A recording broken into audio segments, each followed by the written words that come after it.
Assalamualaikum. Assalamualaikum warahmatullahi wabarakatuh. Alhamdulillahi rabbil alamin wa afdhalus salati wa atammu taslim ala sayyidina Muhammadin asyrafil anbiya'i wal mursalin wa ala alihi wa sahbihi ajma'in. Subhanaka la ilma lana illa ma 'allamtana innaka antal alimul hakim. ولا حول ولا قوة إلا بالله العلي العظيم. رب اشرح لي صدري ويسر لي أمري واحلل عقدة من لساني يفقه قولي وسدد لساني واهد قلبي بحق سيدنا محمد صلى الله عليه وسلم. اللهم ألهمنا بالعلم وزينا بالحلم وأكرمنا بالتقوى وجملنا بالعافية. اللهم أخرجنا من ظلمات الوهم وأكرمنا بنور الفهم وافتح علينا بمعرفة العلم وحسن أخلاقنا بالحلم وجعلنا ممن يستمعون القول فيتبعون أحسنه. الحمد لله رب العالمين. Alhamdulillah, kita sambung lagi malam ini daripada kitab Hasyiah Syarqawi Alal Hudhudi. Semalam kita sampai pada kata muhasyi qawluhu walam yumathilu lis-sifati nafsiyati ila akhirih. Kita tengok pada syarah Syekh Hudhudi kat luar ni. Bismillahirrahmanirrahim. Qala al-muallif rahimahullah wa nafa'ana bihi wa bi'ulumihi fid darain amin ya rabbal alamin. Walam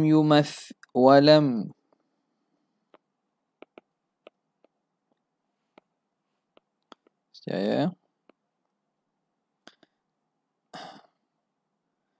kata muhasyi rahimahullahu ta'ala walam yumathilu lis-sifati an-nafsiyati min sifatihi ta'ala illa bil wujudi. ولم يمثلوا للصفة النفسية من صفاته تعالى إلا بالوجود. Dan tidak membuat misal oleh mereka para ulama ahli kalam bagi sifat nafsiyah daripada segala sifat-sifat Allah kecuali dengan sifat wujud. Jadi contoh yang mereka buat bagi sifat nafsiyah ialah sifat wujud sajalah. Okay. Kemudian katanya, kata muhasyi Syekh Syarqawi rahimahullah, qawluhu wa lam yumathilu lis-sifatin nafsiyati, dan mereka para ulama tidak membuat contoh bagi sifat nafsiyah hak nisbah bagi Tuhan kecuali sifat wujud sahaja. Kenapa? Li'adami qiyamid dalili ala anna ghairaha sifatun nafsiyatun, kerana tidak ada dalil, tidak berdiri dalil, tidak ada dalil menunjukkan bahawa selain daripada itu, selain daripada sifat wujud tersebut, anna ghairaha, selain daripada sifat wujud itu ada sifat nafsiyatun, selain daripada ada sifat nafsiyah. Nampak tak? Jadi kerana tidak ada dalil lah, maka para ulama yaqifu inda an-nassi, mereka berhenti pada nas, tauqifiyah. Di sisi ahli sunnah, bahawa nama-nama Tuhan dan sifat Tuhan ialah tauqifiyah. Maka mereka tidak akan sebutlah. Sebab apa? Sebab tak ada dalil. Mereka para ulama berhenti pada dalil. Kalau tidak ada dalil, mereka tak akan sebut. Okay. Wa sayati ma fi ada al-mukhalafati min as-sifati nafsiyati. Lagi akan datang ma fi bukan fi ada, fi addi.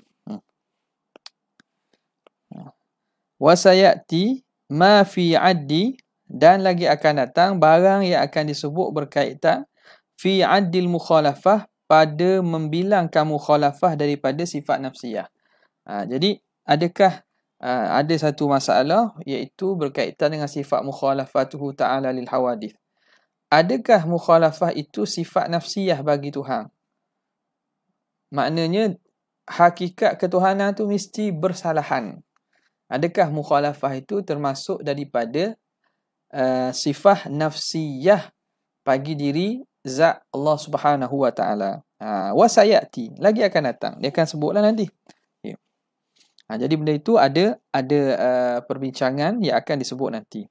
Qauluhu min sifatihi, sifat nafsiyah daripada sifat-sifat Tuhan.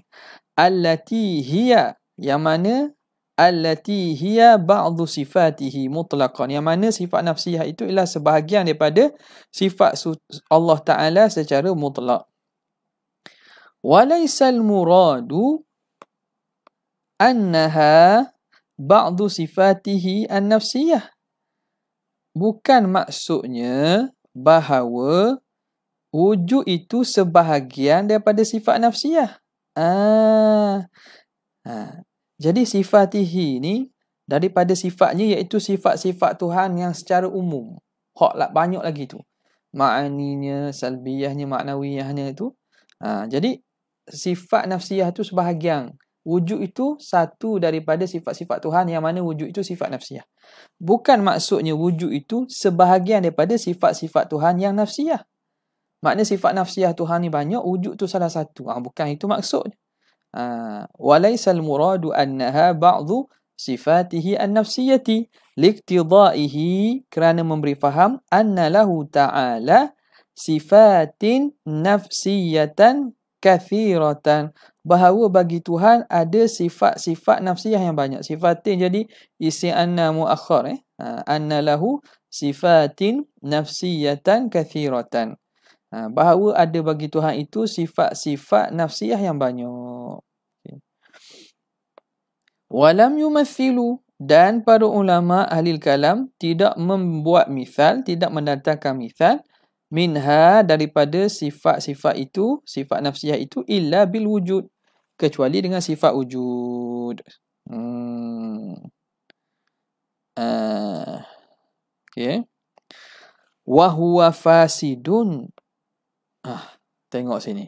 Dia kata ini fasid, kenapa? Ini tak kena kerana lima yalzamu alaihi min tarakkubi dzatil aliyati, kerana fasidnya tersebut kerana lazim daripada itu tarakkub, tersusun zat-zat Allah Subhanahu wa taala. Okay. Kenapa mereka tidak datangkan gitu? Mana ni illah mana ni? Wa huwa fasidun wa laysal murad annaha ba'du sifatihi ta'ala. Bahawa wujud itu sebahagian daripada sifat-sifat Tuhan yang nafsiyah. Maka dia memberi faham bahawa Tuhan tu ada sifat nafsiyah lain lagi. Dan mereka para ulama tidak mendatangkan misal kecuali dengan wujud saja. Jadi Tuhan ada sifat-sifat nafsiyah lagi, betul ke Tuhan ada sifat-sifat nafsiyah lain? Wa huwa fasidun. Jadi itu tak betul. Tak kena, batil. Tak betul lah bahawa di sana ada sifat-sifat nafsiyah selain daripada wujud. Makna sifat nafsiyah Tuhan tu banyak. Wa huwa fasidun.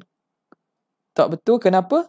Lima yalzamu alaihi min tarakkubi dzatil aliyah, kerana lazim di atas pandang perkataan itu bahawa tersusun zat Tuhan yang maha tinggi. Bila kita kata sifat nafsiyah Allah itu banyak, bukan wujud saja banyak, maka akan melazimkan bahawa zat Tuhan itu tersusun. Kok mana itu? Wa dzalika anna sifatan nafsiyata. Ni dia hurai, dia syarah kepada, dia terangkan kepada hujah tadi. Dia kata lazim bawa kepada tersusun zat Tuhan. Bagaimana? Wa dzalika anna sifatan nafsiyata, bahawa sesungguhnya sifat nafsiyah itu hiyallati la tu'qalu dzatu illa la tu'qalu dzat, iaitu sifat yang tak boleh ta'akkul adanya zat. Ai la tujadu kharijan, yang tak akan wujud pada lahiriah, pada luaran, pada lahir itu. Illa biha, kecuali dengannya. Dengan ada sifat itu. Sesuatu itu wujudnya fil kharij, lazim bahawa adanya sifat wujud. Kama marra, sebagaimana telah lalu. Maka falau ta'addadat, kalaulah berbilang sifatun nafsiyatun, kalau sifat nafsiyah itu berbilang, lam yakhlu, maka fafihi maka ada tafsil. Lam yakhlu, imma antakuma, sama ada berdirinya antakuma as-sifatu, bahawa berdirinya sifat bidzati duf'atan, sekaligus. Jadi kalau pada diri Tuhan itu ada banyak sifat nafsiyah. Sifat nafsiyah Tuhan banyak. Maka andaian yang pertama, sifat nafsiyah itu ada pada diri Tuhan tu sekaligus. Duf'atan, ada sekaligus.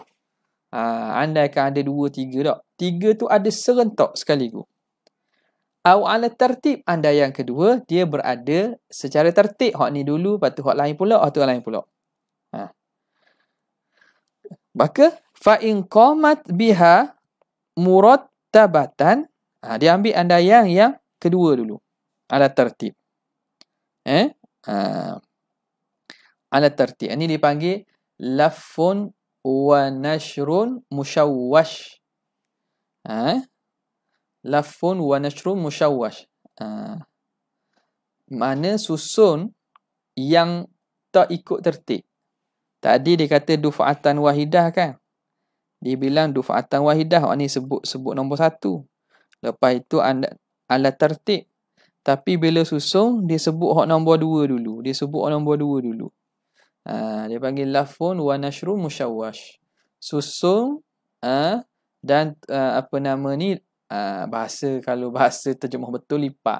Lafun lipat, wa nashrun teba, buka balik. Makna dia sebut an yadhkura asya'a an yadhkura al-asya'a wa yadhkura ba'dahu ghaira murattabin, atau ala ghairi tartibihil awal, menyebut banyak perkara, kemudian dia jebut kali kedua itu tidak mengikut susunan yang pertama. Itu lafun wa nashrun musyawwash. Kalau lafun wa nashrun murattab, itu ikut susun. Satu, dia berkata perkara tersebut ialah A, B, C, D. Lepas tu dia ulang balik, ada pun A, ada pun B. Dia susun ikut tertib, panggil lafun wa nashrun murattab. Ini musyawwash. Okey. Kembali balik. Dia kata sama ada berdiri sifat pada zat sekaligus atau secara ikut tertib. Fa in qamat biha murattabatan, kalau berdiri sifat pada zat secara ikut tertib, makna satu. Apa lazim? Lazima annama adal al-ula, maka lazimlah sifat yang selain pertama laisa sifatan nafsiyatan, maka lazimlah sifat hak selain daripada mula-mula tu bukan sifat nafsiyah. Kenapa? Liwujudi zat bi ghairiha, kerana zat boleh wujud tanpa dirinya. Katakanlah tak, sifat itu ambil 3, A, B dan C. Sifat nafsiyah belaka. Katakanlah sifat nafsiyah Tuhan tu banyak. Andaian sama ada sekaligus atau ada secara berturut. Kalau ada berturut, makna hak ni duduk dulu, lepas tu baru mari B. Maka masa A duduk tu B tak ada lagi, maka B bukan nafsiyah dia lah. Sebab nafsiyah ni benda yang tak boleh nak tasawur zat kecuali kena ada dia.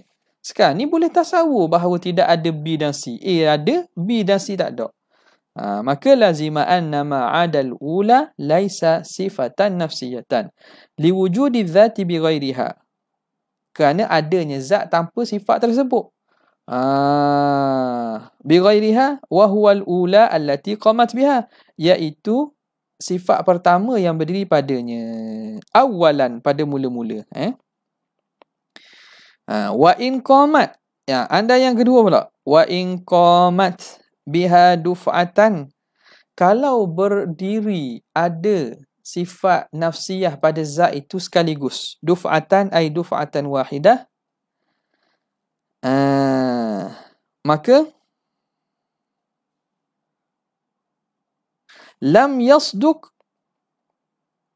ala kulli sifatin, maka tidak benarlah, tidak kenalah kita kata bahawa atas setiap sifat, kita kata pada atas setiap sifat itu anna dzata lam tujad illa biha, bahawa zat itu tidak akan wujud kecuali dengannya, dengan ada sifat tersebut.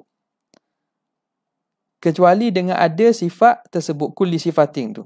Liwujudiha hina idzin biha wa bighairiha, kerana ketika itu wujudnya, wujudi zat itu hina idzin biha, wujudnya itu dengannya,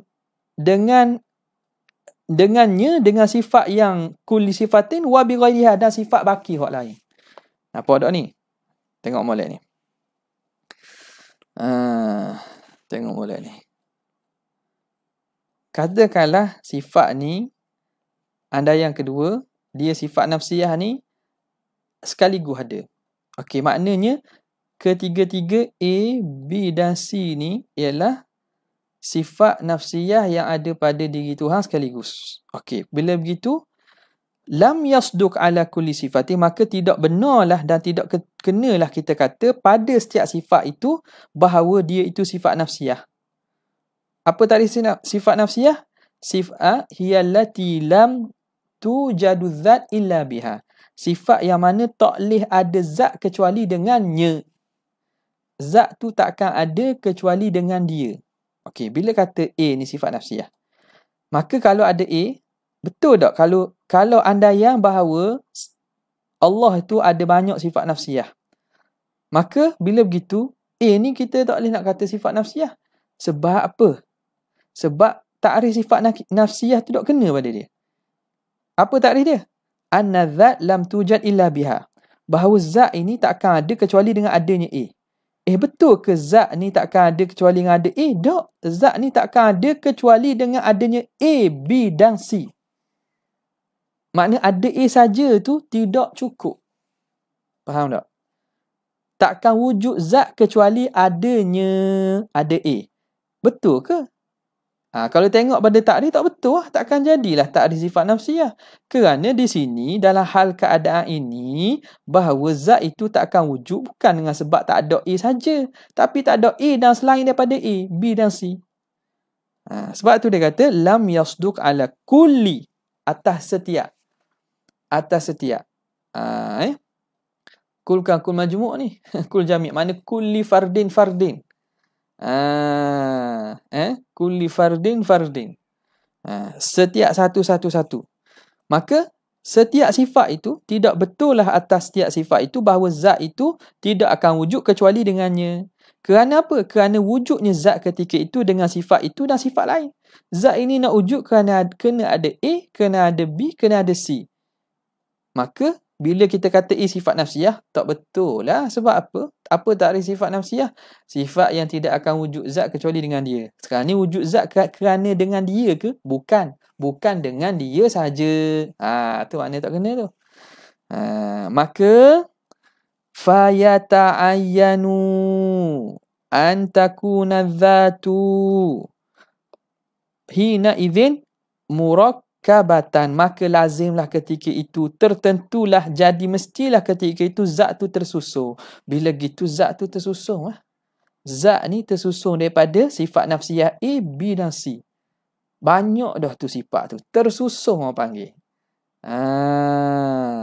Nampak agak boleh faham lah sebab ni halus sikit ni. Dia kata, maka tertentulah bahawa zat itu tersusun min ajza'in, daripada juzuk-juzuk, bihaitsu yaqumu bikulli juz'in, sekira-kira berdiri pada setiap juzuk, yaqumu bikulli juz'in sifatun nafsiyatun min tilka sifat, berdirinya sifat nafsiyah daripada sifat-sifat tersebut, la yujadu illa biha, yang mana tidak akan wujud kecuali dengannya. Makna lazim bila begitu zat itu tersusun daripada juzuk-juzuk pula, yang mana setiap juzuk tu dia ada sifat nafsiyah dia. Baru kena dengan istilah sifat nafsiyah. Jadi juzuk ni ada sifat nafsiyah dia.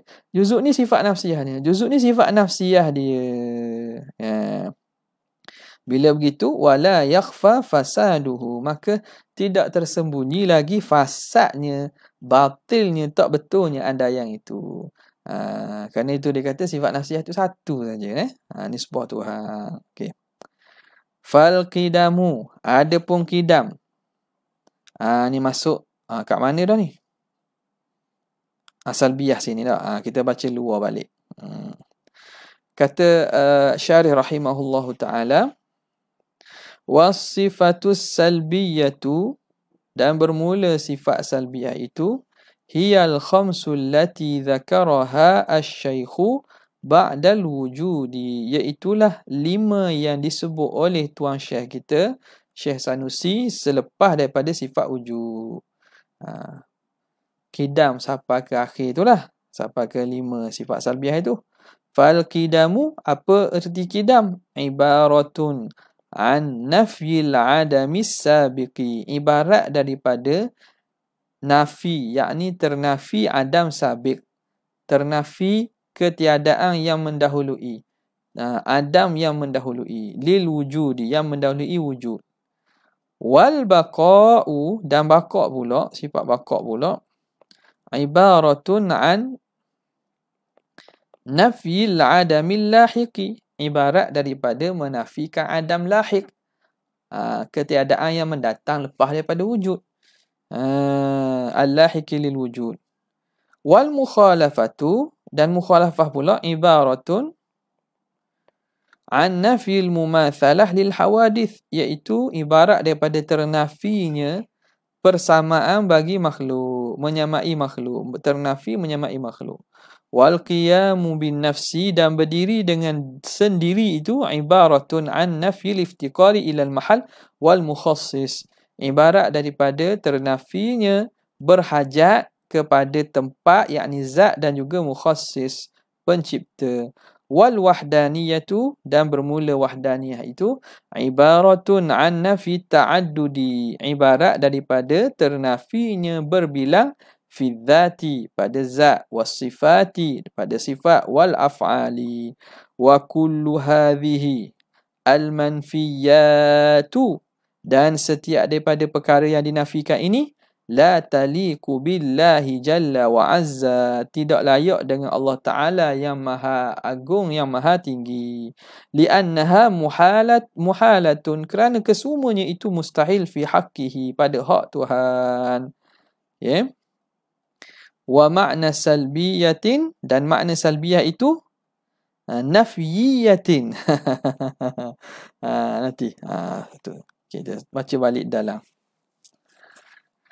Kata Muhashir rahimahullah, fal qidamu, bermula qidam, ibaratun, ialah ibarat, ay mu'abbarun bihi, ibarat ni maksud yang ditakbirkan dengannya, bukan diri ibarat, kerana diri ibarat itu ayat perkataan.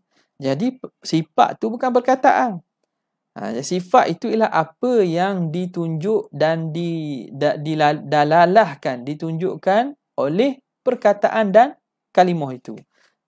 Itu sebab dia kata ibaratun ay mu'abbarun bihi. Wa taqaddama, dan telah terdahulu, ma fi mithli dhalika minal musamahah, apa yang ada pada seumpama demikian itu daripada musamahah. Jadi takbir dengan ibaratun itu fihi tasamu, makna kira mudah lah. Ambil kira mudah. Kalau kita ikut secara detail teliti, tak berapa kemas, tak berapa perkataan dan ibarat tu tak kemas lah, tapi musamahah lah, kerana senang faham. Wal muradu bin nafi, yang dimaksudkan dengan nafi fi kalamihi al-intifa'u, sama jugalah ni. Ni semua dah kita sebut dah ni. Wa taqaddama, dan telah terdahulu, ma fi ta'rifil qidami, apa yang telah terdahulu pada ta'rif qidam wal baqa' minal munaqasha, daripada perbincangan. Ta'rif qidam baqa' tu sebelum ni sebut dah, pada menyebut sifat salbiyah itulah. Qauluhu wal mukhalafatu, kataan Muhashir rahimahullah, dan bermula mukhalafah. Ja'alaha, ni panjang ni. Panjang malam ni. Kalau kita nak sambung ni takut tak sempat lah. Jadi sikit je baca tu. Kita nak okay. Ja'ala ba'duhum jadi berarti situlah. Azan pun dah azan dah. Soalan pun tak ada ni. Soalan kalau nak tanya boleh nak tanya. Tak ada masalah, boleh tanya. Kalau ada perbincangan ke boleh bincangkan, boleh tanya. Untuk malam ni sekadar kat sini sajalah. InsyaAllah kita akan sambung pada kesempatan yang akan datang. Wabillahi taufiq wal hidayah. Wassalamualaikum warahmatullahi wabarakatuh.